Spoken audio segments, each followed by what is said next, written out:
Hi guys, welcome back to Chaitra's family vlog. Good morning. ಮೊದಲನೇದಾಗಿ ಎಲ್ಲರಿಗೂ ವೈಕುಂಠ ಏಕಾದಶಿ ಹಬ್ಬದ ಆರ್ಥಿಕ ಶುಭಾಶಯಗಳು. ನಿಮ್ದೆಲ್ಲರದು ದರ್ಶನ ಆಯಿತಾ? ಎಲ್ಲರೂ ದರ್ಶನ ಮಾಡ್ಕೊಳ್ಳಿ. ನನ್ನ ಜೊತೆ ನೀವು ದರ್ಶನ ಮಾಡ್ಕೊಳ್ಳಿ, ಯಾರ್ಯಾರೆಲ್ಲ ದರ್ಶನ ಇನ್ನೂ ಮಾಡಿಲ್ಲ. ಈಗ ಸುಮಾರು ಟೈಮ್ ಒಂದು 11 ಗಂಟೆ ಆಗಿದೆ. ನಾನು ಸ್ವಲ್ಪ ಬ್ಯಾಂಕ್ ಹೋಗಬೇಕಾಗಿತ್ತು, ಸೊ ಕೆಲಸ ಮುಗಿಸ್ಕೊಂಡು ಬರೋಕ್ಕೆ ಲೇಟ್ ಆಯಿತು. ಯಜಮಾನ್ರು ಡ್ಯೂಟಿಗೆ ಹೋದರು, ಚರಿನೂ ಸ್ಕೂಲ್ಗೆ ಹೋದ್ಲು. ಇನ್ನು ನಾನು ಆರವ್ ಇಬ್ಬರೂ ಬಂದ್ವಿ. ಆರನ್ನು ಕರ್ಕೊಂಬಂದೆ. ಅವನಿಗೂ ಸ್ವಲ್ಪ ಹುಷಾರಿರಲಿಲ್ಲ, ಹಂಗಾಗಿ ಸಪ್ಪಗಿದ್ದ. ಅವನು ನನ್ನ ಜೊತೆ ಪಾಪ ಕ್ಯೂವಲ್ಲಿ ನಿಂತ್ಕೊಂಡಿದ್ದಾನೆ. ಸುಮಾರು ಜನ ಇದ್ದರು, ಅಷ್ಟೊಂದು ಹೇಳೋ ಅಷ್ಟೇನು ರಶ್ ಇರಲಿಲ್ಲ. ಯಾವಾಗೂ ಇರುತ್ತಲ್ಲ ರಶ್, ಅಷ್ಟೇನು ಅಂದರೆ ತುಂಬ ಕ್ರೌಡ್ ಇರುತ್ತೆ ನಿಮ್ಗಳ ಪ್ರಕಾರ, ಅಷ್ಟು ಕ್ರೌಡ್ ಇರಲಿಲ್ಲ. ಮೊದಲನೇದಾಗಿ ಎಂಟ್ರೆನ್ಸಲ್ಲಿ ವೆಂಕಟೇಶ್ವರ ಸ್ವಾಮಿ ಪದ್ಮಾವತಿ ಅಮ್ಮನವ್ರನ್ನ ಇಟ್ಟಿದ್ರು. ಮತ್ತು ಅಲ್ಲಿ ಕಾರ್ಯಕ್ರಮ, ಏನು ಸಂಗೀತ ಕಾರ್ಯಕ್ರಮ ನಡೀತಾ ಇತ್ತು, ಅವರೆಲ್ಲ ಕುತ್ಕೊಂಡಿದ್ರು. ಇದು ಬಂದು ಎಂಟ್ರೆನ್ಸ್ ಅಲಂಕಾರ. ಇದು ಇಷ್ಟು ಪದ್ಮಾವತಿ ಅಮ್ಮನವರು ವೆಂಕಟೇಶ್ವರ ಸ್ವಾಮಿ ಮುಂದೆಗಡೆ. ಇದು ದ್ವಾರಪಾಲಕರು ಇರ್ತಾರಲ್ಲ, ಅವರ ಅಲಂಕಾರ. ವೈಕುಂಠ ದ್ವಾರದ ಪ್ರವೇಶವಿದು.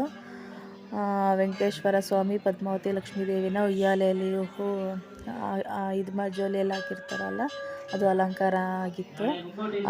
ಅಲ್ಲಿಂದ ಎಂಟ್ರಾದ್ವಿ. ಎಂಟ್ರಾಗಿ ಮತ್ತೆ ಕ್ಯೂ ಇತ್ತು ಒಳಗಡೆ ಹೋಗೋದಕ್ಕೆ. ಇಲ್ಲಿ ಅರ್ಚನೆ ಮಾಡಿಸೋರು ಅರ್ಚನೆ ಮಾಡಿಸ್ತಾಯಿದ್ರು. ಇದು ಒಂಥರ, ಈ ದೇವಸ್ಥಾನ ಒಂಥರ ತುಂಬಾ ಸೆಂಟಿಮೆಂಟು ನನಗೆ. ಚಿಕ್ಕ ವಯಸ್ಸಲ್ಲಿ ತುಂಬ ಆಡಿ ಬೆಳೆದಿದ್ದೀನಿ ಈ ದೇವಸ್ಥಾನದಲ್ಲಿ. ಅಂದರೆ ಮುಂಚೆ ನಾವು ಹೋಗ್ತಾಯಿದ್ದೆ ಚಿಕ್ಕ ವಯಸ್ಸಿಗೂ ಇವಾಗೂ ತುಂಬಾ ಡಿಫ್ರೆನ್ಸ್ ಇದೆ, ತುಂಬಾ ಚೇಂಜಸ್ ಆಗಿದೆ. ಮುಂಚೆ ಇದ್ದಂಗಿಲ್ಲ. ಇದು ಪದ್ಮಾವತಿ ಅಮ್ಮನವರು ಮತ್ತು ವೆಂಕಟೇಶ್ವರ ಸ್ವಾಮಿ. ಅಂದರೆ ವೆಂಕಟೇಶ್ವರ ಸ್ವಾಮಿ ಬಂದುಬಿಟ್ಟು ಸ್ವಲ್ಪ ಕತ್ಲಲ್ಲಿ ಇಟ್ಟಿದ್ರು. ಯಾಕೆ ಅಂತ ಕೇಳಿದ್ದಕ್ಕೆ, ವೈಕುಂಠದಲ್ಲಿ ದೇವರು ಇದೇ ಥರ ಇರ್ತಾರಂತೆ, ಹಾಗಾಗಿ ವೆಂಕಟೇಶ್ವರ ಸ್ವಾಮಿನ ಸ್ವಲ್ಪ ಕತ್ಲಲ್ಲೇ ಇಟ್ಟಿದ್ರು. ಅಂದರೆ ಆ ದೀಪದ ಬೆಳಕು ಮಾತ್ರನೇ ಇದ್ದಿದ್ದು ಒಳಗಡೆ ವೆಂಕಟೇಶ್ವರ ಸ್ವಾಮಿ ಹತ್ರ, ಬಾಕಿ ಎಲ್ಲ ಕತ್ಲೆ ಇತ್ತು. ಅದ್ರ ಪಕ್ಕದಲ್ಲಿ ಪಾಂಡುರಂಗ ಸ್ವಾಮಿ.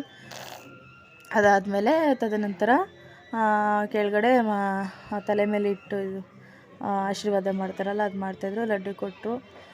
ಹೀಗಿತ್ತು ಗಾಯ್ಸ್ ನಾವು ಇವತ್ತಿನ ಮಿನಿ ಬ್ಲಾಗ್.